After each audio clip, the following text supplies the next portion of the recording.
Assalamualaikum warahmatullahi wabarakatuh. Jadi di sini Ibu mau menjelaskan sedikit tentang materi kita yang hari ini, karena banyak sekali kendala-kendala mulai dari Zoom dan jaringan entah kenapa, jadi suaranya nggak terlalu kedengaran. Jadi penjelasan pada hari ini akan saya buat video seperti ini aja. Silahkan ditonton ya sampai habis. Nah, silahkan sekarang diperhatikan dulu di catatan yang tadi sambil dibuka saja. Jadi di sini saya cuma hanya menjelaskan dari catatan tadi yang saya kirim di HP kalian. Nah, jadi di situ kan saya menjelaskan bahwa latar belakang Pancasila sebagai dasar negara tidak dapat dilepaskan dari sejarah perjuangan bangsa Indonesia dalam mencapai cita-cita kemerdekaan bangsa. Nah, ini maksudnya adalah Pancasila terbentuk itu ya berdasarkan dari atau tidak bakalan terlepas dari latar belakang sejarah perjuangan kita, ya kan. Nah, kalian kemarin waktu di kelas 1 sudah pernah Ibu bahas mengenai BPUPKI, mengenai PPKI. Nah, itu kan adalah beberapa peristiwa-peristiwa terbentuknya Pancasila kita sebagai dasar negara. Nah, dasar negara itu kan sama juga berarti seperti fondasi, ya kan, seperti sebuah fondasi rumah gitu. Nih, seperti sebuah fondasi rumah. Nih, kalau misalnya suatu rumah itu tidak mempunyai fondasi, tidak mempunyai dasar, otomatis akan mudah goyah, ya kan, mudah terombang-ambing, bisa saja runtuh jika terkena bencana yang tidak terlalu besar. Nah, itulah kelemahannya jika memang suatu negara juga tidak punya fondasi atau tidak punya negara. Maka dari itu Indonesia juga punya tuh yang namanya dasar negara, yang namanya fondasi, yaitu namanya Pancasila tersebut. Nah, seperti itu. Itu adalah fondasi. Jadi dasar negaranya kita ya Pancasila tersebut. Dan banyak sekali dulu, ya kan, peristiwa-peristiwanya bagaimana BPUPKI dan beberapa tokoh-tokoh yang menjelaskan atau memberikan usulannya mengenai dasar negara kita yang isinya beberapa sila-sila di dalam Pancasila yang akhirnya disahkan sampai sekarang ini dipakai. Nah, itu kan semuanya banyak prosesnya hingga akhirnya sekarang dipakai. Nah, itu beberapa latar belakangnya dalam pembentukan Pancasila itu nggak boleh kita lupakan. Jadi itu adalah dasar kenapa Pancasila itu dijadikan sebuah dasar negara kita. Nah, lalu di yang kedua,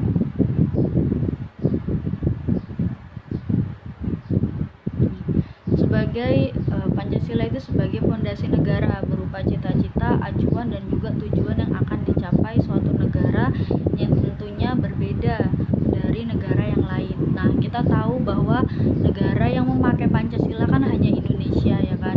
Nah, itu berarti ya berbeda. Jadi antara negara satu dengan negara yang lain itu berbeda. Karena apa? Karena dasar negaranya itu memakai yang berbeda-beda, ya kan. Kalau kita memang pakai Pancasila tapi tidak tahu yang lainnya mereka memakai apa, mungkin saja sama atau berbeda, hanya beda nama. Nah, kita tidak tahu. Jadi itu menjadi sebuah kepribadian karakteristik dari negara kita, yaitu negara yang memakai Pancasila. Seperti itu. Lalu selanjutnya, kedudukan Pancasila sebagai dasar negara termaktub dalam pembukaan Undang-Undang Dasar Negara Republik Indonesia tahun 1945. Nah, jadi termaktub itu maksudnya adalah Pancasila itu sudah ada di dalam pembukaan. Di alinea keberapa? Ya, ada di alinea keempat. Jadi di alinea keempat di dalam pembukaan Undang-Undang Dasar itu sudah dijelaskan Pancasila kita. Ada beberapa atau sudah disebutkan sila-sila kita di dalam pembukaan tersebut. Karena itu ya memang sebuah dasar, sebuah tujuan atau cita-cita negara kita mau dibawa kemana, seperti itu ya. Terus selanjutnya, Pancasila sebagai dasar negara berfungsi mengatur penyelenggaraan pemerintahan negara. Nah, maksudnya apa?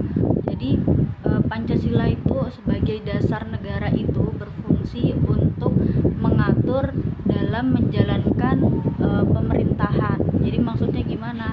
Misalnya dalam membuat peraturan perundang-undangan itu harus berdasarkan pada Pancasila gitu, ya kan. Jadi kalau diurutkan kan, ini kan misalnya Pancasila, lalu di bawahnya ada peraturan perundang-undangan, entah misalnya undang-undang dasar atau undang-undang atau TAP MPR atau peraturan daerah, peraturan pemerintah, itu semuanya harus berdasarkan Pancasila. Jadi dalam membuat peraturan perundang-undangan harus berdasarkan Pancasila, seperti itu. Nah, lalu jadi di dalam penyelenggaraan pemerintah atau di dalam menjalankan tugasnya seorang presiden, seorang DPR, semua yang menyelenggaraan sistem pemerintahan kita ini, ya kan, lembaga-lembaga negara itu harus juga berdasarkan sila-sila yang ada di Pancasila, karena memang sila-sila di Pancasila itu yang menjadi sebuah patokan kita, tujuan kita, ya itulah yang pengen dicapai di dalam suatu negara kita. Misalnya di sila kelima yaitu mensejahterakan rakyat.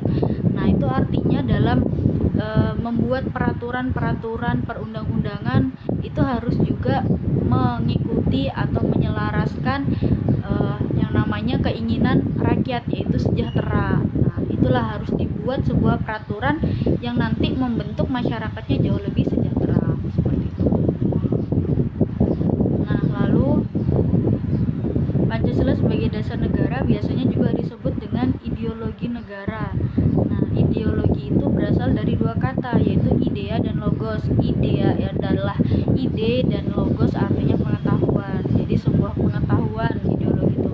Nah, secara pengertiannya ideologi adalah sebuah cita-cita, keyakinan dan kepercayaan yang dijunjung tinggi oleh suatu bangsa dan dijadikan pedoman hidup dan pandangan hidup dalam seluruh gerak aktivitas bangsa tersebut. Nah, jadi sebenarnya Pancasila sebagai dasar negara dan juga ideologi itu artinya sama, hanya penyebutannya saja yang berbeda. Sebenarnya intinya itu sama, ideologi dan juga dasar negara itu ya sama-sama Pancasila, namun berbeda hanya kalimatnya, dan ya kalau ideologi itu juga jauh lebih menyeluruh, dia biasanya bisa juga berupa undang-undang dasar gitu, tapi kalau dasar negara itu hanya Pancasila. Nah, ideologi kita atau dasar negara kita itu Pancasila itu sangat dijunjung tinggi tuh oleh suatu bangsa atau oleh suatu negara, dijadikan sebagai pedoman, ya kan, di sini disebutkan sebagai pedoman hidup. Jadi sebagai pedoman semua masyarakat Indonesia, bukan hanya yang menjalankan sistem pemerintahan saja, namun juga semua kalangan masyarakatnya harus menjalankan hidup itu harus sesuai dengan nilai-nilai yang ada di dalam Pancasila tersebut, seperti itu ya. Nah, selanjutnya yang kedua, di catatan yang kedua, ya kan, Pancasila sebagai pandangan hidup bangsa, ya kan. Apa maksudnya? Jadi ya kita sebagai masyarakat itu harus juga berpandangan dalam hidup itu ya harus sesuai dengan nilai-nilai yang ada di dalam Pancasila tersebut. Karena apa? Ya digunakan untuk petunjuk kita gitu. Bukan hanya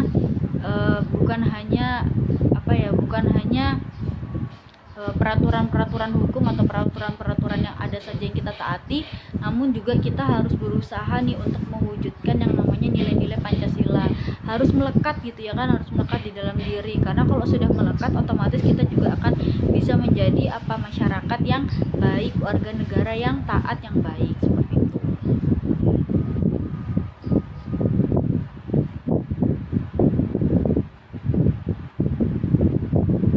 Nah, di sini disebutkan tanpa memiliki pandangan hidup, suatu bangsa akan merasa terombang-ambing dalam menghadapi persoalan yang timbul, baik persoalan masyarakatnya sendiri maupun persoalan dunia. Nah, seperti itu. Jadi kalau misalnya hidup atau pandangan kita hidup ini sesuai dengan nilai-nilai yang ada di dalam Pancasila, otomatis hidup kita akan terarah, tahu tujuannya mau dibawa kemana, dan saat pemerintah atau negara kita mengalami yang namanya persoalan-persoalan ya akan cepat bisa teratasi. Oh iya, begini caranya, karena ya banyak gitu loh di dalam nilai-nilai di Pancasila tuh, banyak halnya gitu, apa saja bisa kita terapkan. Misalnya contohnya ya saling bermusyawarah, jadi kalau ada masalah ya musyawarah, kita rundingkan, kita diskusikan, nanti kita cari tuh solusinya bareng-bareng, nanti kan lama-lama selesai, seperti itu. Nah, terus apa sih arti penting dari Pancasila sebagai dasar negara dan juga pandangan hidup bangsa? Nah, jadi di sini mungkin Ibu menjelaskan untuk yang di kelas 8B, yang di 8A sudah ada, tapi nggak apa-apa. Jadi Pancasila sebagai dasar negara berarti Pancasila dijadikan dasar dalam penyelenggaraan negara, pedoman dalam bertingkah laku dalam kehidupan bermasyarakat, berbangsa dan negara. Ya, seperti itu. Jadi penting banget nih Pancasila itu kan sebagai pandangan, sebagai tujuan, ya kan, mau dibawa kemanakah negara kita. Jika kita tidak mempunyai tujuan, jika kita tidak terarah, ya otomatis ya hidup akan terombang-ambing, tidak tahu arahnya mau kemana. Namun kalau ada Pancasila, otomatis kita tahu, oh iya kita itu tujuannya pengen ke sini, otomatis kita harus melakukan ini gitu. Jadi ya Pancasila itu sebagai hal yang penting lah dalam suatu negara, karena ya itu merupakan sebuah cita-cita negara kita. Nah, seperti itu. Dan sila-sila di Pancasila itu sebenarnya saling berhubungan, saling berkaitan satu sama lain, antara satu dengan sila-sila yang lainnya. Seperti itu. Mungkin itu dulu karena ini tidak kondusif di rumah saya, ribet sekali. Nah, dikit lagi. Jadi misalnya di situ kan ada tuh ya konsep hierarki piramida Pancasila, itu kan ada segitiga ya. Kalau yang tahu nanti saya kirim yang di kelas 8B.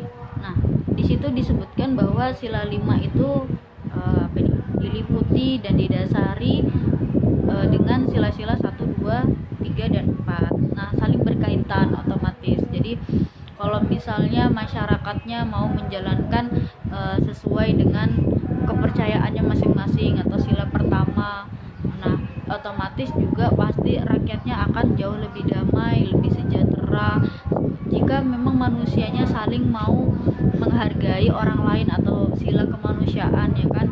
Ya otomatis juga nanti masyarakatnya akan lebih tentram karena ya satu sama lain saling menghargai, tidak saling menjatuhkan gitu.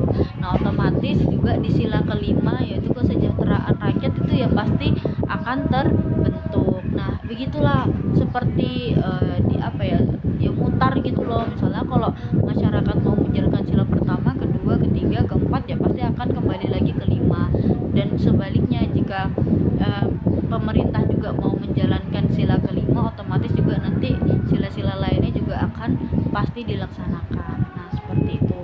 Jadi ya penting banget ya kan kalau misalnya Pancasila itu ada dalam negara kita. Jadi ya untuk sekarang tidak perlu lagi lah ribet-ribet untuk menggonta-ganti sila-sila dalam Pancasila tersebut.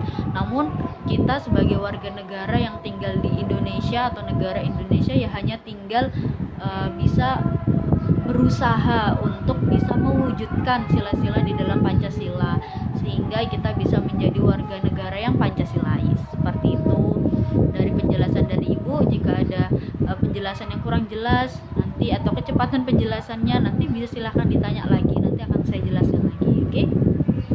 Oke, sampai di sini aja dulu. Apabila saya ada salah kata maupun perbuatan, saya mohon maaf yang sebesar-besarnya. Wassalamualaikum warahmatullahi wabarakatuh. Bye.